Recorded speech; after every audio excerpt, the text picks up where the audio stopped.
చిరునవ్వులతో కాలం గడపాల్సిన చిన్నారి మనిషి అనే రంగేసుకున్న క్రూర మృగాలకు బలైపోయి 8 ఏళ్ల చిన్నారిని హింసించి అత్యాచారం చేసి చంపిన ఘటన మానవత్వానికే ఆయన మచ్చగా వెళ్ళిపోయింది.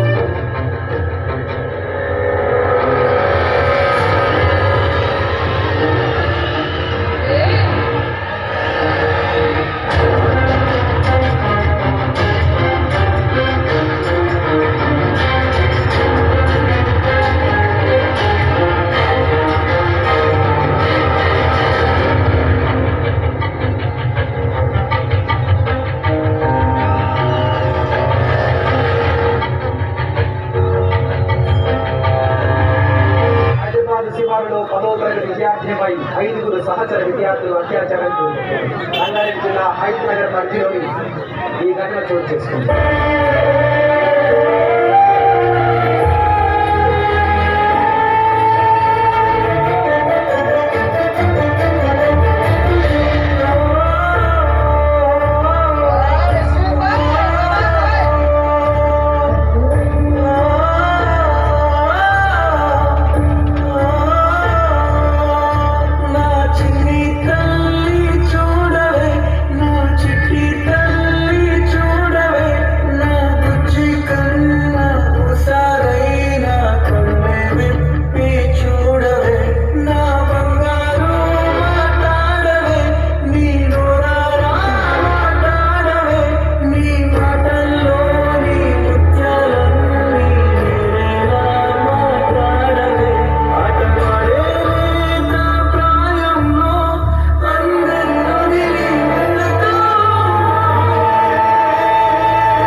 నాకు బాగా ఆకలిస్తుంది, తొందరగా ఇంటికి వెళ్ళిపోదాం.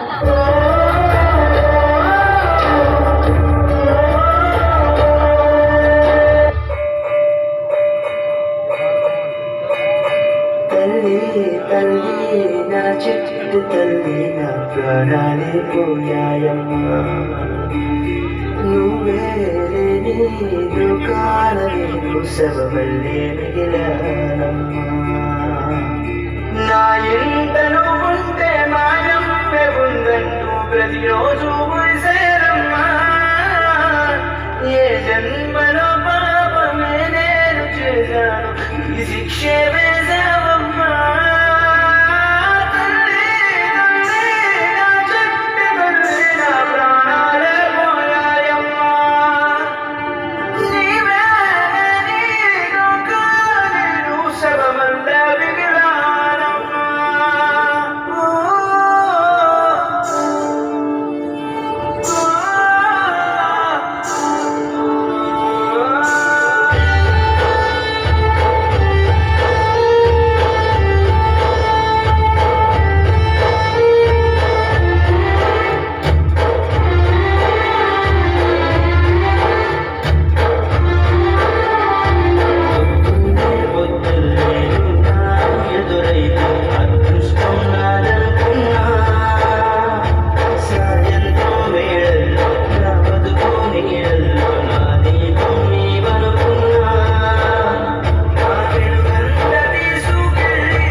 అభంశుభం తెలియని చిన్నారిని కల్లా కపటం ఎరగని 8 ఏళ్ల బాలికని 8 మంది పశువుల్లా హింసించి వేధించి అత్యాచారం చేసి హత్య చేశారు.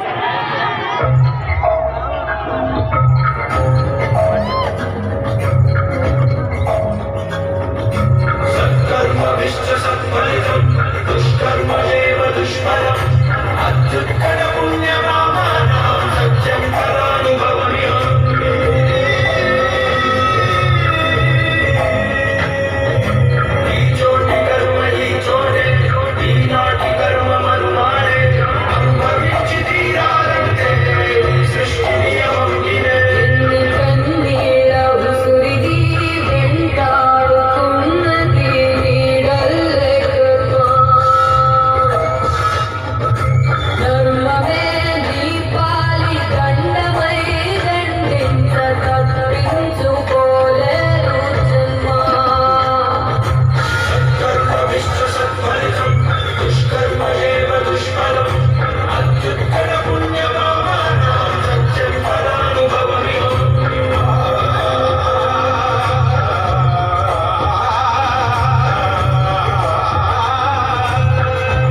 చూస్తున్నారు? చూడకపోతే ఏం చేస్తారులే. అమ్మా, ఏడుస్తున్నావా? పాప చనిపోయిందని కాదు, నీ చుట్టూ ఎంతమంది ఉన్నా ఏ ఒక్కడి ఎరాచగా నాపలేదు చూడు, అందుకేడు అమ్మా, పాప కోసం కాదు. అందరూ ఉన్నారని ధైర్యంతో బతుకుతున్నావు కదా, అందుకేడు అమ్మా, పాప కోసం కాదు. ఎవరింటికి వచ్చిన కన్న కొడుకులు ఆదరిస్తావు కదా, అందుకేడు అమ్మా, పాప కోసం కాదు. రేయ్, ఒక కాలేజీకి వెళ్ళి అమ్మాయిపై అత్యాచారం జరిగితే వాళ్ళు పొట్టి పొట్టి బట్టలు వేసుకుంటారు, వాళ్ళకి అలాగే జరగాలి అంటారు. ఒక స్కూల్కి వెళ్ళే అమ్మాయిపై అన్యాయం జరిగితే చదువుకునే వయసులో ప్రేమ ప్రేమ అని తిరుగుతారు, అప్పుడు అబ్బాయిలు మాత్రం ఊరుకుంటారా అంటారు. మరి అమ్మఒడిలో పాలు తాగే పసి పిల్లలను కూడా వదలట్లేదు కదా, ఆడపిల్లల్ని గౌరవిస్తాం, ఆడవారిని కాపాడదాం అంటారు కదా. ఎక్కడరా కాపాడేది? ఎక్కడరా కాపాడేది? వాట్సాప్ లో స్టేటస్ పెడితే కాపాడినట్ట? నిండు జీవితాలను ఆర్టీసీ కొవ్వొత్తిని వెలిగిస్తే కాపాడినట్ట? కొట్టినా మారక, తిట్టినా మారక, ఆడవాళ్ళ జోలికి వస్తే చంపేస్తామన్నా మారకపోతే ఎలారా? గుర్తు పెట్టుకుంటా, మనం చంపుతుంది ఆడదాని కాదు, అమ్మతనాన్ని చంపేస్తున్నావురా. ప్లీజ్ రా, వాళ్ళని బతికినివ్వండి.